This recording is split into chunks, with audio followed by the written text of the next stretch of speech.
অনেক অনেক বছর আগের কথা। বাহাদীনগর গ্রামে একটা যোগী বাস করত। যোগীটার নাম ছিল অভিজিৎ স্বামী পরমানন্দ মহারাজ। এই অভিজিৎ স্বামী একদিন কি করছিল, খড়খড়ির ধারে তিনি যোগ মুদ্রায় বসেছিলেন। ওম স্বাহা। অভিজিৎ স্বামী যোগ করছিলেন। যোগ মুদ্রায় বসে তিনি পদ্মাসনে বসে যাই হোক ধ্যান করছিলেন, ধ্যানই করছিলেন। এই সময় কি হয়েছিল, তিনি তার এই যজ্ঞকে ভঙ্গ করার জন্য একটা ইচ্ছাধারী নাগিন এসেছিল, যে 7 পায়ে হাঁটতে পারত। 1 2 3 4 5 6 7।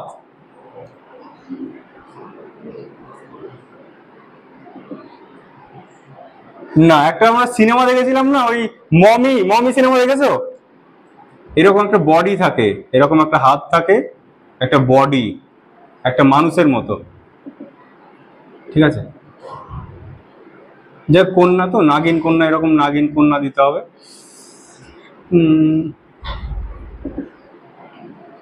তাহলে নাগিন কন্যা কটা পা ছিল? 7টা পা। অভিজিৎ মহারাজ বড় ভালো মানুষ ছিলেন।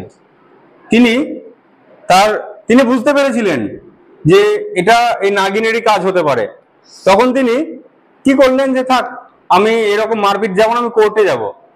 তিনি যখন কোর্টে কেস করলেন নাগিন কন্যার নামে, তো বিচারক তো এগুলো দেখে বলছে, কি আপনি ভুলভাল বলছেন, আপনি পাগল টাগল আছেন। ডাইরেক্ট বিচারক কি করে দিল, না করে দিল। তাহলে নাগিন কন্যার কাহিনী তাদের কাছে হাসি মজাকের একটা পাত্র। উকিলরা হাসছে, বিচারক হাসছে। তখন বললো, আপনি কি করবেন না বিচার?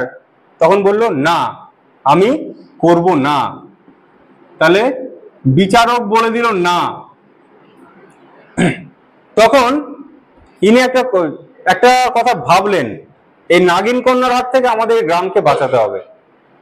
তখন তিনি গ্রামের একটা জমিদার ছিলেন, গ্রামের জমিদার সমীরণ বাবুর কাছে গিয়ে তিনি বললেন যে কিছু জমিদান করবেন, ঠিক আছে?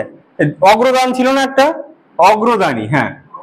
তিনি তখন গ্রামের অগ্রভাগটা, কেন গ্রামের অগ্রভাগ দান করলো? কারণ নাগিন কন্যা আসবে গ্রামের সামনে দিয়েই তো আসবে, কারণ পাশে ছিল বন। ওই গ্রামের অগ্রভাগটা দান করলো, অগ্রভাগ দান করে দিল এই মন্দিরের জন্য। তখন এই পুরোহিতটা একটা মন্দির তৈরি করলো, অভিজিৎ স্বামী একটা মন্দির তৈরি করলো। মন্দিরটা কোন ঠাকুরের? তারা মায়ের মন্দির, কিন্তু কালীও বলতে পারো, কালী বা তারা মায়ের মন্দির বলছি আমরা, মা তারার। এবার জনগণ, তিনি মন্দিরটা কার জন্য করলেন? জনগণের দেবতা।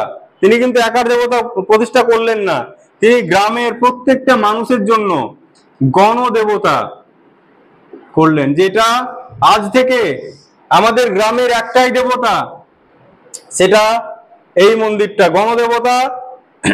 এবং ধাত্রী দেবতা যা আছে সব তোমাদের এই দেবতাটাই, ঠিক আছে? একদিন কি হয়েছে, রাত্রি 8টার সময় পুজো করছেন, হঠাৎ নাগিন কন্যার একটা আওয়াজ শুনতে পান। তিনি রেডি ছিলেন।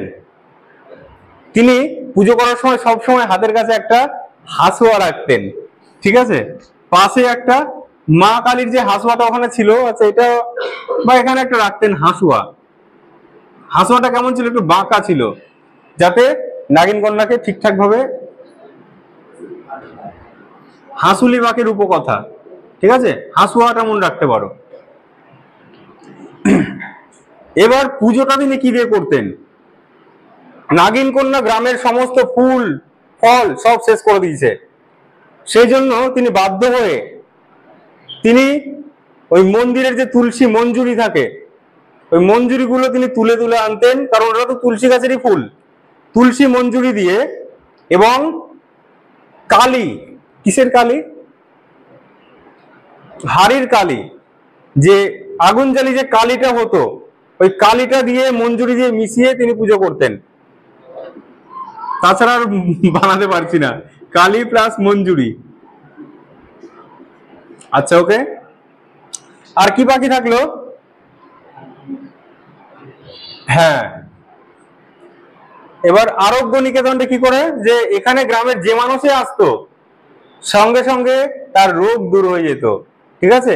সেই জন্য এবার এইটা সবার কাছে একটা আরোগ্য নিকেতন হিসেবে, হ্যাঁ, যেমন শান্তি নিকেতনে কি একটা পড়াশোনার জায়গা, আমরা শান্তি পাই, আরোগ্য নিকেতনে সবাই আসতে লাগলো এখানে আরোগ্য লাভ কামনায়, তাই এই মন্দিরটার নাম দিয়ে দিল আরোগ্য নিকেতন। আরোগ্য নিকেতন।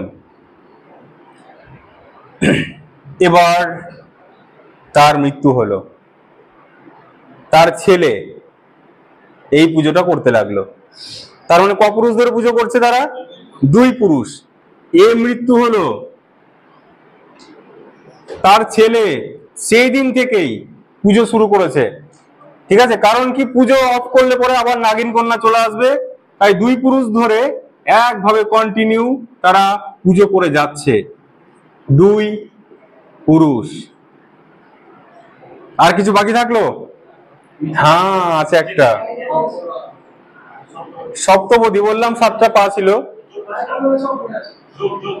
অপেরা, আচ্ছা, মঞ্জুরি অপেরা একসঙ্গেই ছিল, সেটা মঞ্জুরি মনে রাখলে হবে, বা অপেরা মিনি।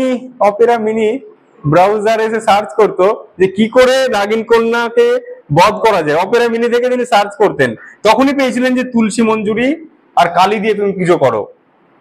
এবং এই যে কালা পাহাড়, কালা পাহাড়টা কি করে মনে রাখা যায় নাগিন কন্যার সাথে? কালা পাহাড়, মন্দিরটা কালা পাহাড়ের ওপর। মন্দিরটা ছিল একদম গ্রামের উপর, সামনে যে কালা পাহাড় ছিল, ঠিক আছে, কালা পাহাড়ের উপরেই করেছিল মন্দিরটা।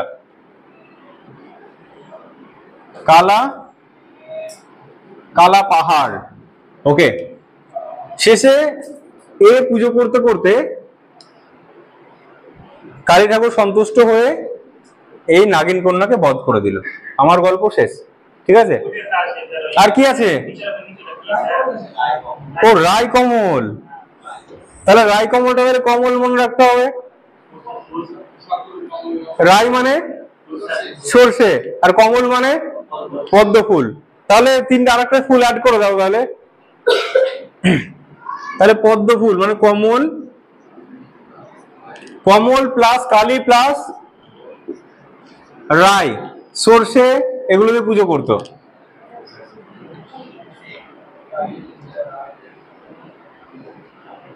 ঠিক আছে, তাহলে এই গল্প আজকের গল্প।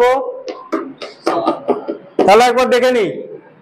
2 পুরুষ, আরোগ্য নিকেতন, গণদেবতা, ধাত্রী দেবতা, কালিন্দী, হাসুলি বাঁকের উপকথা, নাগিন কন্যার কাহিনী, কালা পাহাড়, না বিচারক, অগ্রদানী, রায়কমল, যোগভ্রষ্ট, মঞ্জুরি অপেরা, সপ্তপদী। ঠিক আছে, এই জিকে সেশনটা এখানে স্টপ করি। এবার